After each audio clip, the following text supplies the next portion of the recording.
Hello friends, welcome to my YouTube channel Vijay JS academy. Friends, यदि आप UPP का exam देने जा रहे हो तो एग्ज़ाम से पहले ये सेटअप पूरा देख लीजिए और अपनी तैयारी का अंदाज़ा लगाइए कि आपकी तैयारी कैसी है।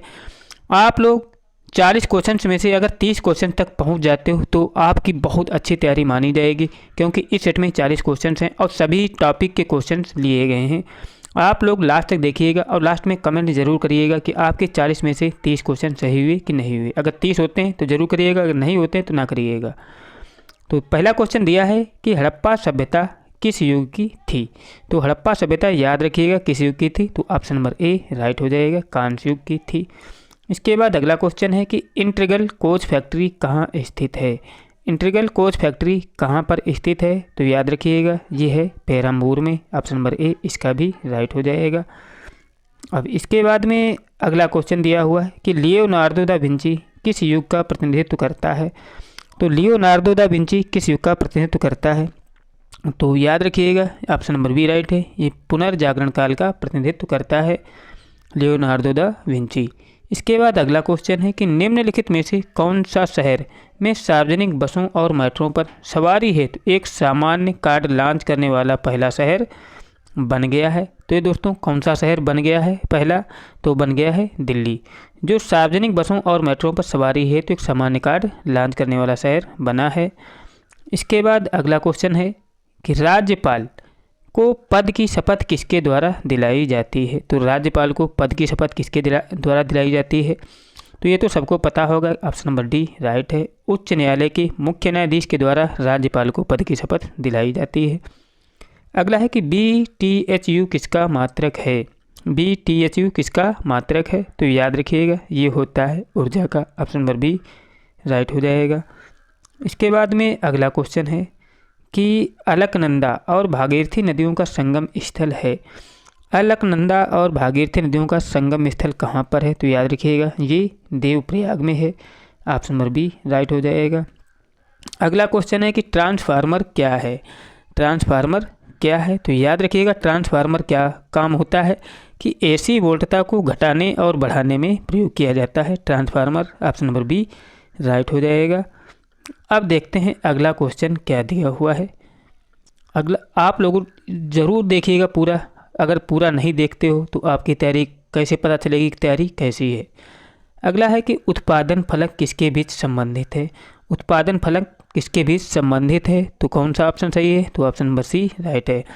उत्पादन फलन जो है उत्पादन और उत्पादन कारक के बीच संबंधित होता है। अगला क्वेश्चन है कि निम्नलिखित में से किसी मिस वर्ल्ड 2017 का खिताब मिला था। तो मिस वर्ल्ड 2017 का खिताब किसे मिला था, तो याद रखिएगा ये मिला था मानुषी छिल्लर को, ऑप्शन नंबर बी राइट हो जाएगा। इसके बाद अगला क्वेश्चन है कि वित्तीय आपात स्थिति घोषित की जा सकती है। वित्तीय आपातकाल कब लगता है, मतलब किस धारा के तहत लगता है, तो याद रखिएगा ये लगता है अनुच्छेद 360 के तहत वित्तीय आपातकाल।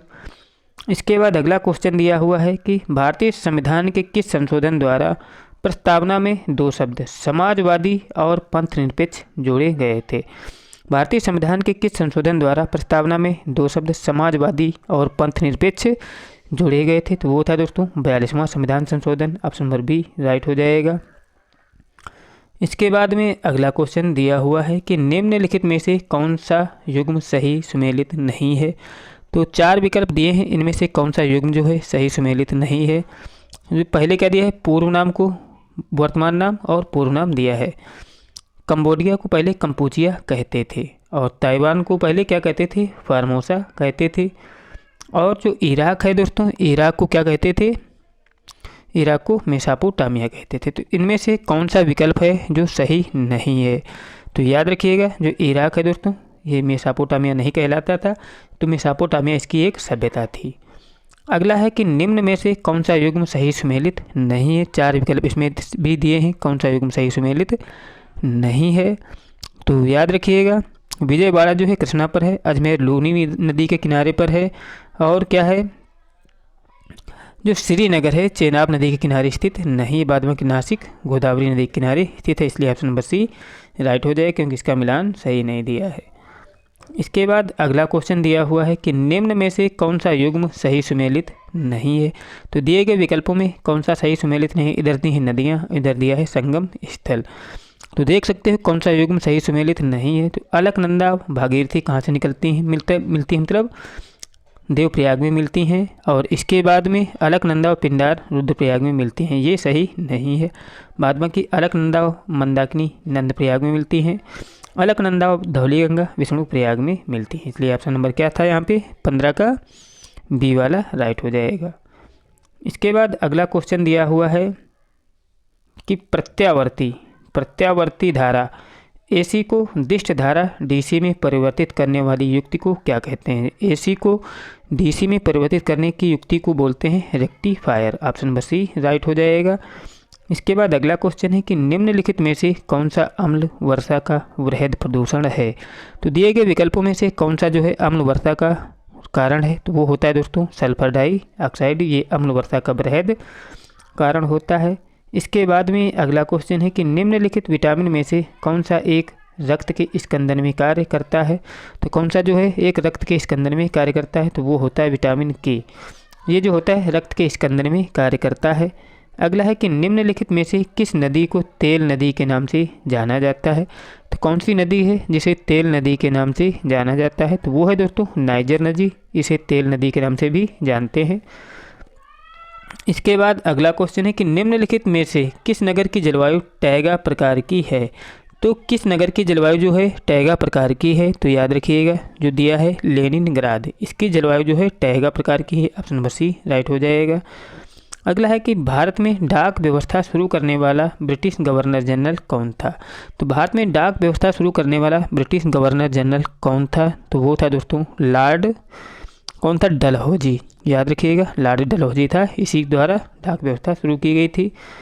इसके बाद अगला क्वेश्चन है कि मिडवे की लड़ाई जून 1942 में किस देश की नौसेना ने जापानी नौसैनिक बेड़े को निर्णायक रूप से पराजित कर दिया था। मिडवे की लड़ाई में जापानी नौसैनिक बेड़े को किसने हराया था, तो ये हराया था दोस्तों किसकी, अमेरिका की सेना ने। ऑप्शन नंबर सी राइट हो जाएगा। अगला है कि गंगा में दक्षिणी ओर से मिलने वाली नदी कौन सी है। तो गंगा में दक्षिण की ओर से मिलने वाली नदी कौन सी है, तो वो है दोस्तों सोन नदी, जो गंगा में दक्षिण से मिलती है।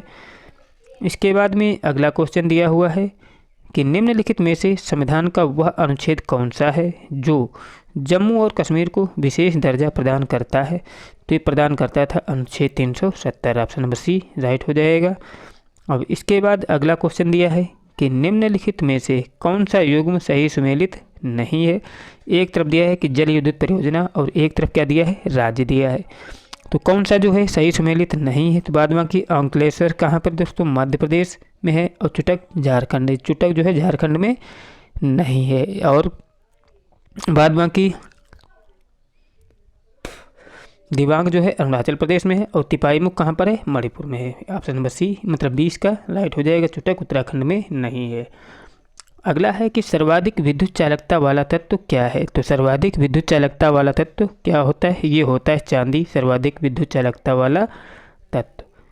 इसके बाद अगला क्वेश्चन है कि कटास राज हिंदू मंदिर किस देश में स्थित है। कटास राज हिंदू मंदिर किस देश में स्थित है, तो याद रखिएगा ये पाकिस्तान में है, कटास राज हिंदू मंदिर। ऑप्शन नंबर ए राइट हो जाएगा। अगला है कि निम्नलिखित में से कौन 26 जनवरी 2017 को गणतंत्र दिवस में मुख्य अतिथि रहे थे। कौन है जो 26 जनवरी 2017 को गणतंत्र दिवस में मुख्य अतिथि रहे थे, तो याद रखिएगा यहाँ ये रहते शेख मोहम्मद बिन जायद अल नहयान रहे थे 26 जनवरी 2017 को गणतंत्र दिवस के मुख्य अतिथि। अब इसके बाद में अगले क्वेश्चन क्या दिए हैं, इनको भी जल्दी से देख लेते हैं। अगला क्वेश्चन दिया है कि अंतर्राष्ट्रीय जैव विविधता दिवस किस तिथि को मनाया जाता है। तो अंतर्राष्ट्रीय जैव विविधता दिवस मनाया जाता है 22 मई को। ऑप्शन नंबर सी राइट हो जाएगा। इसके बाद अगला क्वेश्चन है कि उत्तर प्रदेश के मुख्यमंत्री योगी आदित्य ने 5 से 7 अगस्त 2017 को किस देश की यात्रा की थी। तो इन्होंने किस देश की यात्रा की थी, एक ओल्ड क्वेश्चन है, पूछा नहीं जाएगा। इन्होंने की थी म्यांमार की यात्रा। ऑप्शन नंबर सी राइट हो जाएगा। इसके बाद अगला क्वेश्चन है कि राजकीय जैन संग्रहालय कहाँ स्थित है। तो राजकीय जैन संग्रहालय ये कहाँ पर स्थित है, तो याद रखिएगा जो है मथुरा में है राजकीय जैन संग्रहालय। इसके बाद अगला क्वेश्चन है कि भारतवर्ष में प्रथम कृषि विश्वविद्यालय की स्थापना की गई थी। भारत में प्रथम कृषि विश्वविद्यालय की स्थापना कहाँ पर की गई थी? तो ये की गई थी पंतनगर में। ऑप्शन नंबर डी राइट हो जाएगा।